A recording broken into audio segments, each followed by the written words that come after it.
नमस्कार। आज हम सुमित्रानंदन पंत की एक बहुत ही कमाल की कविता परिवर्तन की गहराइयों में उतरेंगे। ये सिर्फ एक कविता नहीं है, बल्कि समय और बदलाव के स्वभाव पर एक गहरा चिंतन है। तो चलिए साथ मिलकर इसकी एक एक परत को खोलते हैं और समझते हैं कि पंत जी आखिर कहना क्या चाहते थे। सोचिए, कविता की शुरुआत ही एक सीधी जोरदार पुकार से होती है। अहे निष्ठुर परिवर्तन।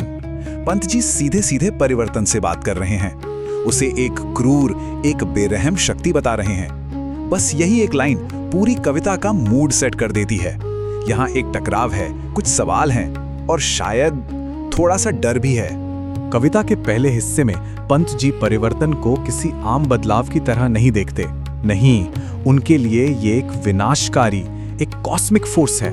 ये कोई धीरे धीरे होने वाली चीज नहीं, ये तो एक प्रलय है, एक तूफान है।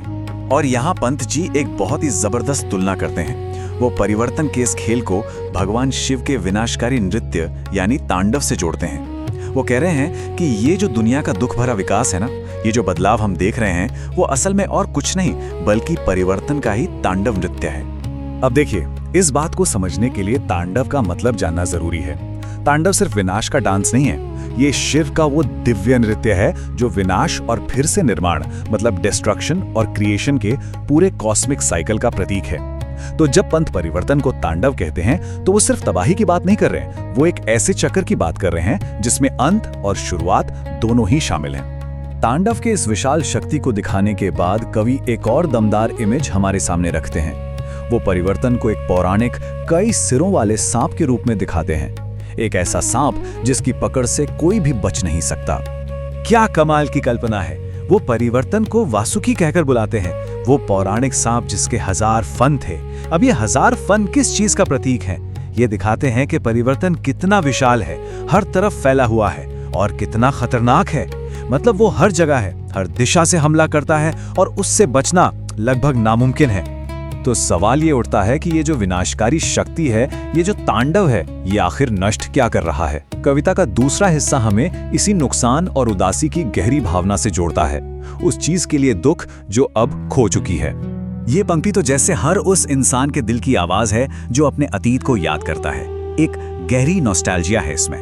कवि सवाल कर रहे हैं कि वो परफेक्ट बीता हुआ कल, वो सुनहरा दौर आखिर आज है कहाँ?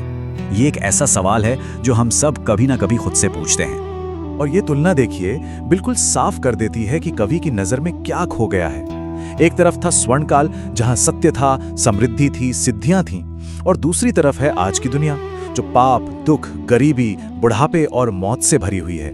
ये कंट्रास्ट उस गहरे नुकसान को दिखाता है जो परिवर्तन अपने साथ लेकर आया है। अब कविता के तीसरे हिस्से में नजरिया थोड़ा बदलता है। अब हम परिवर्तन की विनाशकारी शक्ति से आगे बढ़कर उसकी अजेयता को देखते हैं, उसकी निर्मम, क्रूर ताकत को जिसे कोई हरा नहीं सकता। यहाँ परिवर्तन को एक ऐसे सम्राट के रूप में दिखाया गया है जिससे कोई जीत ही नहीं सकता।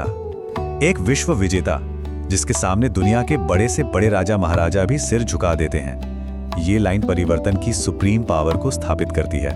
लेकिन इसकी जीत सिर्फ राजाओं को हराने तक सीमित नहीं है। कविता हमें बताती है कि परिवर्तन एक बेरहम विजेता की तरह पूरी की पूरी सभ्यताओं को जमींदोज कर देता है। उसके रास्ते में जो कुछ भी आता है, संस्कृति, कला, सदियों का ज्ञान, वो सब कुछ नष्ट कर देता है। और हाँ, ये विश्व विजेता अकेला नहीं है। पंत जी परिवर्तन की सेनाओं की एक पूरी लिस्ट देते हैं। आग, बाढ़, भूकंप, बीमारियां, उथल पुथल और हर तरह का अमंगल, ये सब उसकी विशाल सेना के सैनिक हैं जो इस दुनिया पर उसकी हिंसक और पूरी सत्ता को दिखाते हैं। अब हम कविता के अंतिम और सबसे गहरे हिस्से में पहुंचते हैं। यहाँ आकर अब तक के सारे विषय एक साथ जुड़ जाते हैं और एक दार्शनिक सच सामने आता है। परिवर्तन सिर्फ कोई बाहरी ताकत नहीं है, ये तो हमारे अपने अस्तित्व के भीतर है। यहाँ कविता एक बहुत ही गहरा फिलोसॉफिकल मोड़ लेती है। हमें यह एहसास होता है कि परिवर्तन सिर्फ बाढ़ या भूकंप नहीं है। नहीं, ये हमारे अंदर धीरे धीरे हो रहा क्षय है, साइलेंट डीके। ये हमारी जिंदगी का, हमारी इच्छाओं का और हमारी मौत का एक बुनियादी हिस्सा है। कवि यहाँ काल कृमि यानी समय के कीड़े का एक बहुत ही भयानक रूपक इस्तेमाल करते हैं। ये कीड़ा पल पल धीरे धीरे हमारी इच्छाओं और हमारी महत्वाकांक्षाओं के कमल को अंदर ही अंदर से खाकर खोखला कर रहा है। ये एक बहुत शक्तिशाली छवि है जो दिखाती है कि कैसे समय हमारे सपनों को भीतर से ही खत्म कर देता है। पंत जी एक और मिसाल देते हैं। वो कहते हैं कि परिवर्तन ओलों की उस बारिश की तरह है जो मेहनत से उगाई गई सुनहरी फसल को एक झटके में बर्बाद कर देती है। मतलब इंसान चाहे कितनी भी मेहनत कर ले, कितने भी प्रयास कर ले, परिवर्तन आकर अंत में उसके फल को नष्ट कर ही देता है। और आखिर में कविता अपने चरम पर पहुंचती है, एक बहुत ही गंभीर निष्कर्ष के साथ।